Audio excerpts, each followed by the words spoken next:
At the beginning, it sounded like an impossible challenge, which is honestly one of the things that drew me to it. Is I said, that sounds insane. What would it mean to add these esports heroes to the game? How would we design them and stay true to our own game? Guild of Guardians has partnered with 8 of the world's largest esports teams, and we're actually bringing the brand and IP of these teams into the world of Guild of Guardians. These collectibles are going to be playable characters in the game. They're going to be very exclusive, there's going to be a limited number of them, and they're never going to be available again. This is the first chance that Fnatic has had to create a playable character, which is just on another level. Being able to provide tangible and meaningful value to the purchase of an in-game item that you truly own. You can trade that, you can sell that. And that to us is really exciting to be able to deliver for our fans. Guild of Guardians is a mobile squad-based RPG set in the fantasy world called Eldarin. It features humans, orcs, elves, and many other fantasy creatures. Eldarin is a world on the brink of ruin. The world is down to its last gasp, and that's where the Guardians come in. They're the last hope for Eldarin, and the only way to save the world is they got to come together. We're really trying to do something different.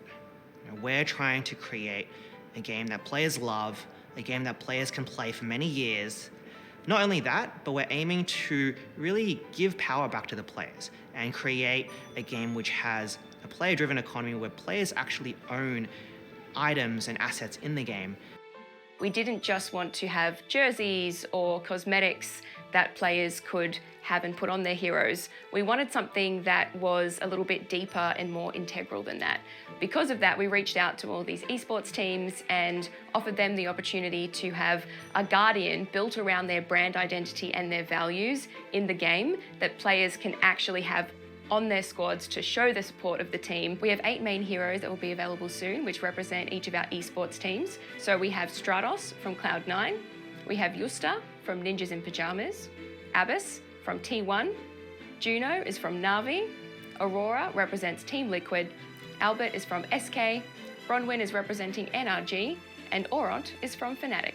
It's one of the first ever, if not the first, collaboration where an esports team is getting a branded asset within a Web3 game. This is the first time that fans can play an Energy branded character that was built by Energy and Guild of Guardians. This is one of those rare opportunities where Energy and all of these other esports orgs have gotten to build and design these characters themselves. Esports fans can play a character built by the esports organization that they're a fan of. It really feels like it's a representation of Cloud9.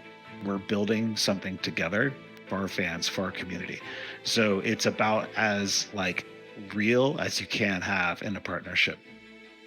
So there were a lot of challenges, but the biggest one was each one of these characters needs to be true both to the brand of the team, the aesthetic, and to Guild of Guardians. How can we serve both of these masters? We're not dealing with one monolithic brand, but it's 8 distinct, separate, individual things with their own personalities.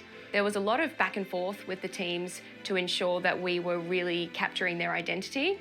So we would send off rough concepts, they would get back to us, we would tweak things, change things. A few heroes were completely redone. Oront is a really good example of that, where Oront started off as a man in armor and is now a really cool, strong female guardian. We wanted something that was going to encapsulate Fnatic's DNA as a team, but also something that's going to represent and chime with our fan base. And so Oront, this character, basically she's a badass queen that you don't want to mess with. The first thing we did was build a kind of scepter that's kind of molded and modeled on our Fnatic logo emblem. We have another phrase from our community called spam this static to help Fnatic. And spam this static, the static part of that is a lightning emoji. So she has a cape of sorts that has a little reference to the lightning bolt on her back, and obviously that's orange as well. There's enough there that we were like, this is super cool. Our fans are going to get super hyped by this. This is like a living, breathing character that you get to own a part of, that you can have for the entire time that you're playing the game and for your journey through Eldarim. Now you'll be able to get something that you already love, Cloud9, in the game. Why not?